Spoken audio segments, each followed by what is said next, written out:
हिंदी चलेगा?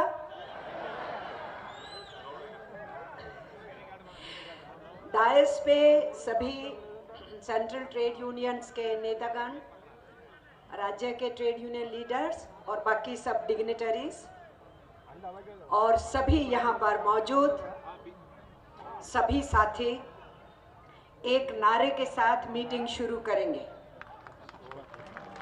नारा क्या है? विशाखा उक्कू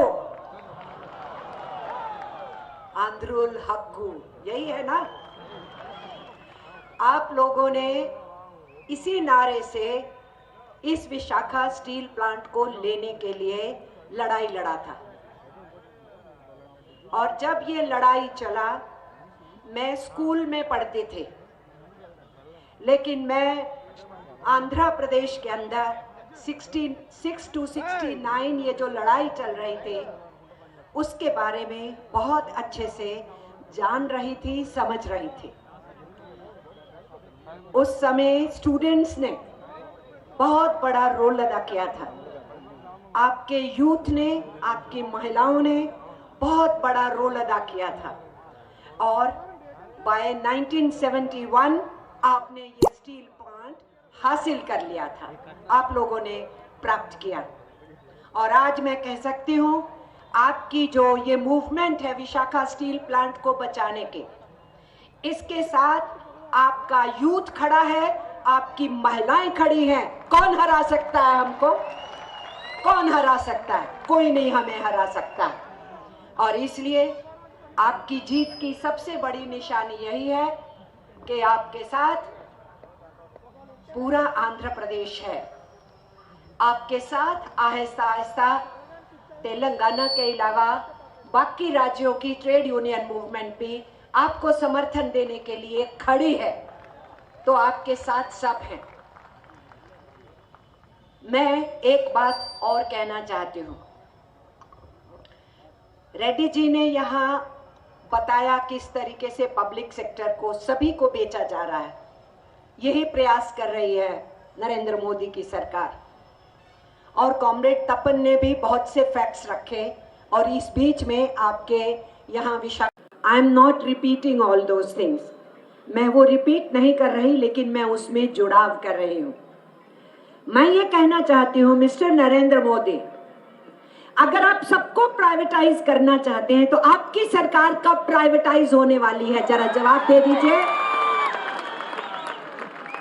ये क्या तरीका है सरकार का? ये प्लांट लड़के लिया गया था और आज तक लड़के बचाया गया है।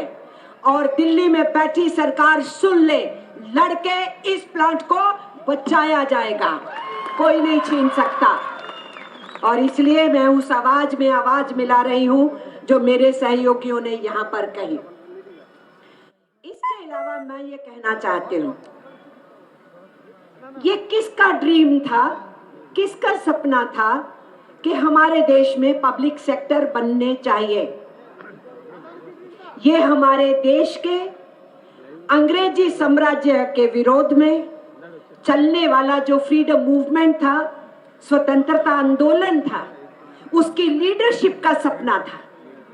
हमारे देश के मजदूरों ने, हमारे देश के स्वतंत्रता सेनानियों ने तब ये सपना लिया था कि जब अंग्रेजों से देश को आजाद कराएंगे तो तब हम अपने देश के जो नेचुरल रिसोर्सेज हैं, हमारी माइंस हैं, हमारे जंगलात हैं, हमारे पानी हैं, हमारे पहाड़ हैं, हमारी जड़ी बूटियां हैं, हम शोध करेंगे, हम एक्सप्लोरेशन करेंगे, हम साइंस टेक्नोलॉजी डेवलप करेंगे और हम अपने नेचुरल वेल्थ से अपने नेशनल एसेट्स क्रिएट करेंगे।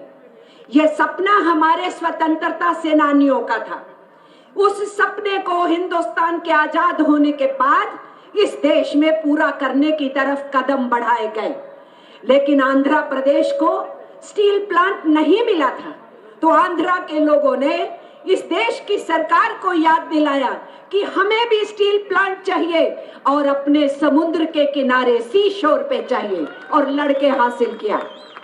इसलिए हम ये कहना चाहते हैं कि ये धरोहर जो हमारे देश में है, हमारे पब्लिक सेक्टर, चाहे प्रोडक्शन में हो चाहे सर्विस सेक्टर में हो, ये हमारे देश की पूंजी है, ये हमारे नेशनल एसेट्स हैं और हमारे नेचुरल रिसोर्सेज हैं। इनको बेचने का अधिकार हमारे देश के लोग किसी को नहीं दे सकते और ये बात मिस्टर नरेंद्र मोदी की सरकार को समझनी होगी। इसलिए हम ये कहना चाहते हैं, देशभक्ति के पैमाने को मापना है तो अगर ये अंडरस्टैंड करना है कि पैट्रियटिज्म क्या होता है, यहाँ आए इस ग्राउंड में और देखें, इसको पैट्रियटिज्म कहते हैं। ये है देशभक्ति कि आप अपने देश के और अपने प्रदेश के नेशनल एसेट्स की रक्षा करने के लिए खड़े हुए हैं, इसको बोलते हैं देशभक्ति। बड़ी अजीब बात है कि अगर कोई अपने घर का सोना और चांदी बड़ी मेहनत से बनाया हुआ, बचाया हुआ, सेविंग किया हुआ, मुश्किल में काम आने वाला, उसको बाजार में जाके बेचे और बेचने के बाद कहे मैंने ये कमा लिया, ये कमा लिया, ये कमा लिया अपने घर के सिल्वर और गोल्ड को, तो ये सरकार यही करना चाहती है, अपने घर के सिल्वर और गोल्ड को बेचना चाहती है और इसकी इजाजत नहीं दी जाएगी। ये आप लोगों ने अहद लिया। इसके साथ साथ मैं ये कहूंगी, आंध्रा के लोगों ने इस प्लांट को बनाने के लिए कितने किसान परिवारों ने जमीन दी? 16,500 किसानों ने, किसान फैमिलीज ने अपना जमीन दिया। उसमें से अभी भी 8,500 के करीब जो है, उनको जो वायदा किया गया था अभी पूरा नहीं हुआ। वो भी कह रहे हैं कि बाकियों को सेटल किया, हमारे को भी सेटल करो। ये चल रहा है। मेरे कहने का मतलब ये है, उनका भी सपना तो पूरा होगा जब विशाखापट्टनम का स्टील प्लांट पब्लिक सेक्टर में ही रहेगा, तो उनका सपना भी पूरा होगा। और इसीलिए ये लड़ाई उन सबकी है जिन किसानों ने जमीन दिया, जिनके पुरखों ने एंसेस्ट्रल लैंड दी, जिनकी नेक्स्ट जनरेशंस ने उससे फायदा उठाया, ये उनकी भी लड़ाई है। और जो अभी न्याय पाने के लिए बैठे हैं, ये उनकी भी लड़ाई है। इस स्टील प्लांट के चलते हुए बहुत सा छोटा उद्योग आसपास डेवलप हुआ है, ट्रेड डेवलप हुआ है, बिजनेस डेवलप हुआ है, ये उनकी भी लड़ाई है। इस स्टील प्लांट्स में काम करने वालों के बच्चों ने पढ़ाई की, लिखाई की, कुछ साइंटिस्ट बने, कुछ आईएएस बने, कुछ आईपीएस ऑफिसर्स बने, सिविल सर्विसेज में गए, कुछ डॉक्टर्स हैं, कुछ इंजीनियर्स हैं, कुछ दूसरे पब्लिक सेक्टर में हैं। तो क्या ये देश की प्रगति नहीं है? ये आंध्रा की प्रगति है, हमारे देश की प्रगति है। विशाखा स्टील प्लांट एक नाम नहीं है। विशाखा स्टील प्लांट ने आंध्रा को ही नहीं, देश को भी दिया है, देश को भी दिया है। और इसीलिए आज भी आप देश को दे रहे हो। आज आप क्या दे रहे हो? मेरे दूसरे साथियों ने इशारा किया। आज आप ये समझा रहे हो कि पब्लिक सेक्टर को बचाना है तो वो केवल एम्प्लॉइज और वर्कर्स की मूवमेंट नहीं, वो केवल ट्रेड यूनियंस की मूवमेंट नहीं, वो पब्लिक का मूवमेंट होना चाहिए, पीपल्स का मूवमेंट होना चाहिए। ये आप सिखा रहे हो, ये भी आप देश को संदेश दे रहे हो। हम आपके बीच में आए, आपने हमें बुलाया, हमारे यहाँ के ट्रेड यूनियन साथी सभी के सभी लगे हुए हैं, हम यहाँ पहुंचे। तो हम कुछ आपको सिर्फ वायदा करने के लिए नहीं आए, हम आपके इस मूवमेंट से, इस एजिटेशन से, इस आंदोलन से सीखने के लिए आए हैं। और यहाँ से जो सीख है, जो समझ है, जो सोच है, जो जज्बा है, जो जोश है, ये दूसरे राज्यों में जाकर के हम बताएंगे कि ऐसे लड़ाई लड़ी जाती है। दूसरे पब्लिक सेक्टर्स को बचाने की लड़ाई जो चल रही है, उसको भी पीपल्स मूवमेंट बनाने की जरूरत है, ये हम उनको कह पाएंगे। आपके एक बहुत फेमस तेलुगु कवि हैं, उस तेलुगु कवि ने श्री गुरजदा अप्पा राय जो थे, उन्होंने क्या कहा था?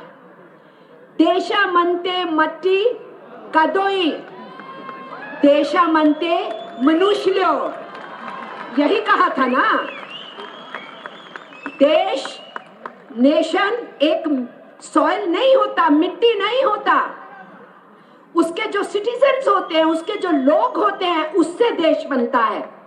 मिस्टर नरेंद्र मोदी, आपको ये समझना पड़ेगा, जब देश लोगों से बनता है तो उन लोगों की मेहनत और मशक्कत, उनके सपने, उनके जज्बे, उनकी मांग, उनके मुद्दे और फिर उनकी मेहनत से साइंस और टेक्नोलॉजी की ग्रोथ, उनकी मेहनत से नेचुरल रिसोर्सेज की माइनिंग, उनकी मेहनत से बड़े बड़े steel plant including Vishakha steel plant, उनकी मेहनत से सारा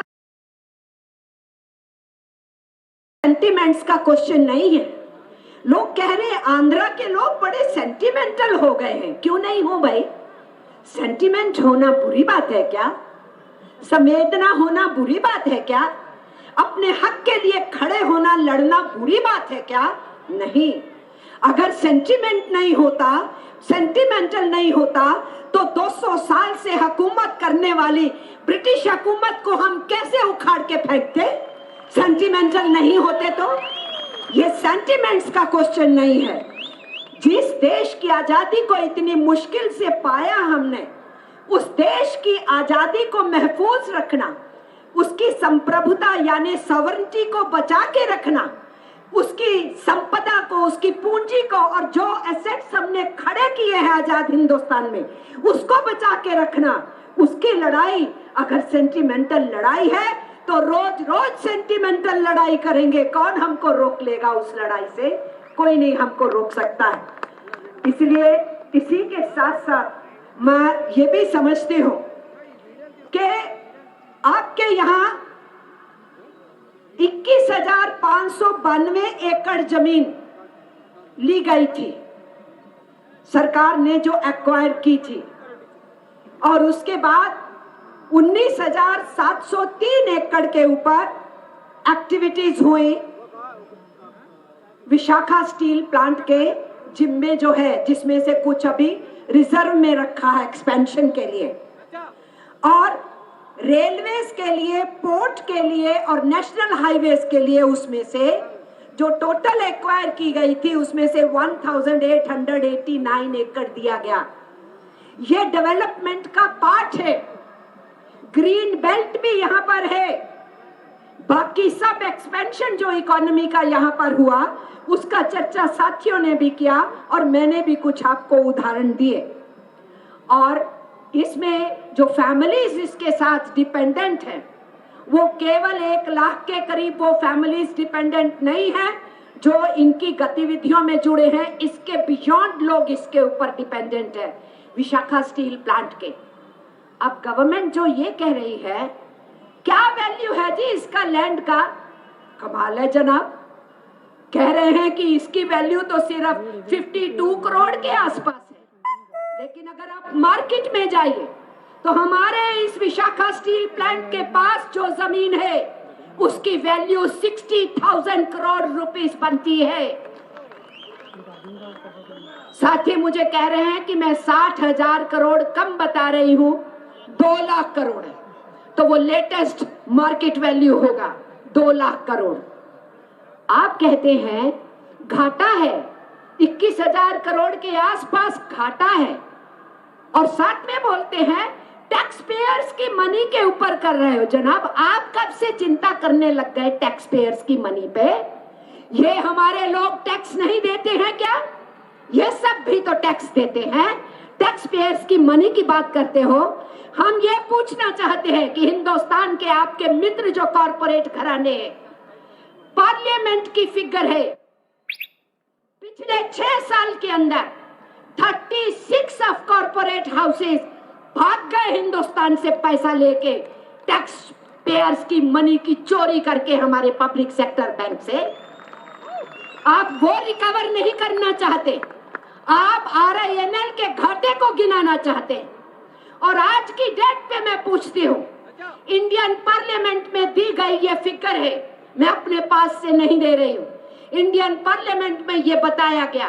हर साल की फिगर जोड़ने के बाद हम क्या देखते हैं, 2013-14 से लेकर के अभी तक की जो फिगर है 6,50,000 करोड़ से ऊपर जो हमारे पब्लिक सेक्टर बैंकों का पैसा है, जिसको नॉन परफॉर्मिंग एसेट्स कह दिया गया और राइट ऑफ कर दिया गया, रजिस्टर से गायब कर दिया गया, माफ कर दिया गया।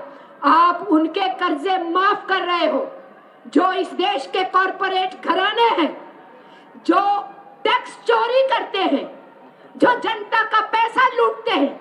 और आप ऐसे ही लुटेरों के हाथों में विशाखा स्टील प्लांट देना चाहोगे तो क्या ये देशभक्ति का कारनामा है? क्या ये देश के अर्थतंत्र का कारनामा है? इसलिए हम ये समझते हैं इनका कोई आर्गुमेंट, इनका कोई लॉजिक, इनकी कोई रीजनिंग, उसका कोई बेसिस नहीं है। इसलिए हम सच्चाई की लड़ाई लड़ रहे हैं और इस सच्चाई की लड़ाई की जीत तो सुनिश्चित होगी ही, आप और हम सभी जानते हैं। और इसीलिए ये बोलते हैं घाटे में है। अरे भैया, जब पहले घाटे में गया था तो RINL ने मार्केट से कर्जा उठाया, अपने इंटरनल रिसोर्सेज जनरेट किए और फिर इस प्लांट को खूब मुनाफे पे चला के दिखाया। अगर अब घाटा आप कह रहे हो, मेरे साथियों ने बताया कि इंटरनेशनल इकोनॉमिक सिचुएशन और नेशनल इकोनॉमिक सिचुएशन में ये घाटे की बात है, लेकिन RINL को चलाना बिना कैप्टिव माइंस के, ये बहुत बड़े दमखम की बात है। दुनिया में ऐसा उदाहरण नहीं मिलेगा जितना बेहतरीन उदाहरण विशाखा स्टील प्लांट ने दिया है कि कैप्टिव माइंस के बिना भी इतने बरसों से इसकी प्रोटेक्शन करते हुए इसको चलाया गया है। और मैं आज यहां से कह के जाना चाहती हूं, केंद्र की सरकार को दीजिए तो सही, करिए ना फैसला कि आपको कैप्टिव माइन दिया। आप कैप्टिव माइन जिस दिन देंगे उसके 1 महीने के अंदर हमारे एम्प्लॉइज और वर्कर्स विशाखा स्टील प्लांट को मुनाफा करके दिखाएंगे। सवाल ये नहीं है कि हम मुनाफा नहीं दे सकते हैं, सवाल ये है कि आपके इरादे क्या हैं। आप अगर सब कुछ बेच डालना चाहते हैं तो आपके इरादे नेक नहीं हैं। सरकार को सुनना पड़ेगा। इसलिए सरकार या तो चेतो और या फिर लोग जानते हैं उनको क्या करना होता है, जानते होते हैं लोग। और मैं ये समझती हूं कि हमारे पास इस वक्त जो साधन है, संसाधन है इस देश के, उनको समझना पड़ेगा। आजाद हिंदुस्तान, हमारे जो पड़ोसी हैं, हमसे जो टूटे थे, वो आज कहां खड़े हैं। लेकिन हिंदुस्तान अगर आज पूरी दुनिया में इतनी दमखम रखता है कि हम दुनिया के 20 औद्योगिक देशों में गिने जाते हैं, we are among 20 top industrial nations, we are among top 8 space science nations, we are among top 10 nuclear science nations. तो जब हम दुनिया की स्पेस साइंस में ऊपर के 8 देशों में हैं, न्यूक्लियर साइंस में ऊपर के 10 देशों में हैं, इंडस्ट्रियलाइजेशन में दुनिया के 20 देशों में है, तो ये एक दिन में हो गया था क्या? नहीं। आजाद हिंदुस्तान के लोगों ने, किसानों ने जमीन दिया, मजदूरों ने काम किया, वैज्ञानिकों ने दिमाग लगाया, रिसर्चर्स ने अपना दान दिया और उसको चलाते हुए देश आज तक यहाँ पर पहुंचा है। आपको हजम नहीं हो रहा क्या मिस्टर नरेंद्र मोदी? आपको ये हजम नहीं हो रहा कि ये देश यहाँ क्यों खड़ा है? क्योंकि आप कह चुके हैं, आप ये बोल चुके हैं कि 70 साल में कुछ नहीं हुआ। ये एक दिन में नहीं हुआ ये सब कुछ। ये प्लांट भी 71 से प्रोजेक्ट शुरू हुआ, एक दिन में नहीं हुआ। हमारी स्पेस साइंस 55 साल पुरानी है। हमारी DRDO 55 साल से भी ऊपर पुरानी है। हमारे रिसर्च के इंस्टीट्यूट्स 50 साल, 55 साल, 60 साल पुराने। हमारी साइंस और टेक्नोलॉजी की ग्रोथ ने 55-60 साल की मेहनत की है। हमारे पावर सेक्टर ने 70 साल की मेहनत की है। इस देश के अंदर किसान ने दिल खोल के जमीन दिया था और इस देश के लोगों ने मेहनत मशक्कत की थी।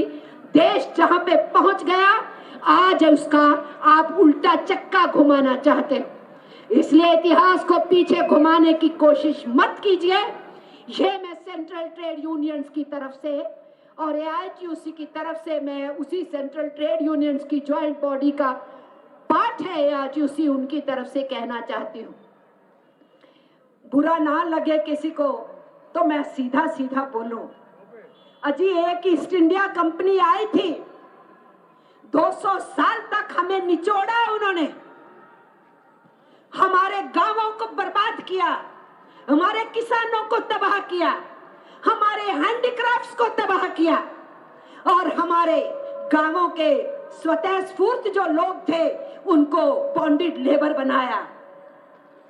और उस 200 साल की ईस्ट इंडिया कंपनी से शुरू हुई कंपनी बहादुर बन गई, फिर महारानी का राज हो गया। उस तशद्दुद और जुल्म के खिलाफ हम लड़ करके आजाद हुए।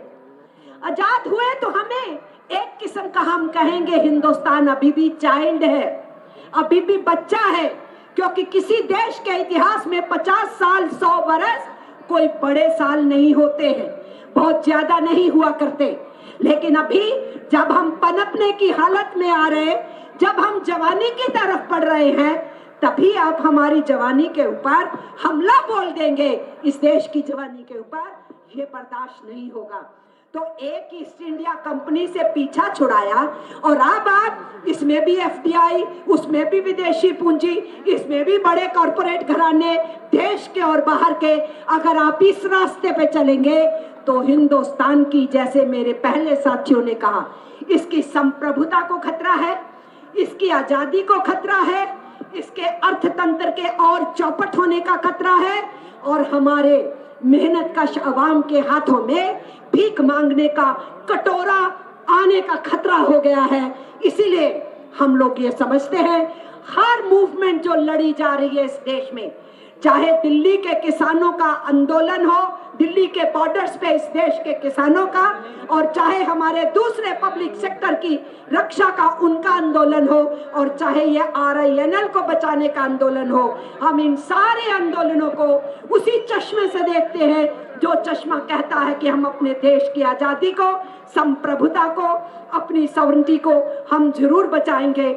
मैं आप सब लोगों को एक बार फिर मुबारक देती हूँ इस जज्बे के लिए जिसके लिए आप मैदान में उतरे हुए हैं, और विशेष करके अपने नौजवानों को जो इस स्टील प्लांट के हैं। आज मुझे कुछ बच्चे बच्चियां जो नए नए रोजगार पाए हुए हैं वो भी मिले थे।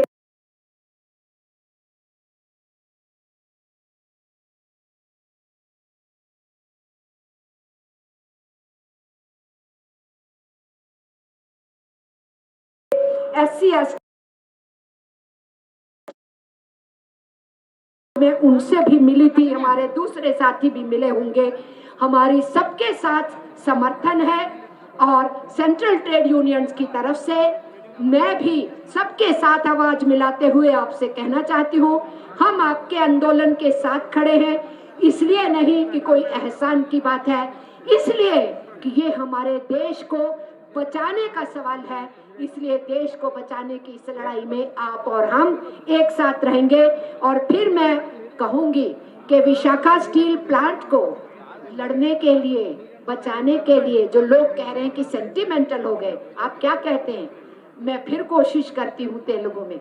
विशाखा स्टील प्लांट एंटे पैदा यंत्रालु कादोई।